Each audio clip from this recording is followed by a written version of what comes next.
একলা থাকা অনেক ভালো। কেন ভালো জানেন? একলা থাকলে শিক্ষা জান লাগে, কারণ পরিস্থিতি মানুষকে শিখিয়ে দেয় একলা থাকা।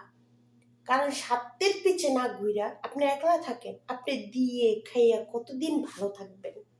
প্রিয় ভাই ও বোনেরা, আপনার জীবনকে আপনি নিজেকে সুন্দরভাবে হাসান, সুন্দরভাবে আপনি জীবনটাকে সাজান, তাহলে আপনি সাজতে পারবেন। অন্যের জন্য আপনি কতদিন বেঁচে থাকবেন? অন্যের আশা আপনি কতদিন বেঁচে থাকবেন? আপনি নিজের প্রতি নিজে আশা করেন, দেখবেন যে ভুলগুলো ভবিষ্যতে আমিও করেছিলাম, কিন্তু এখন আর করি না। কেন? এখন আমি ভাবি দে অন্যকে করতে করতে নিজে একজন বেহাইয়া ছিলাম একদিন, থাকা সম্পর্ক বাঁচার জন্য করি, এখন আর সেটা মনে করি না। যদি আমার ভিডিওটা ভালো লাগে তাহলে একটা লাইক, একটা কমেন্ট, একটা শেয়ার অবশ্যই করিবেন প্লিজ।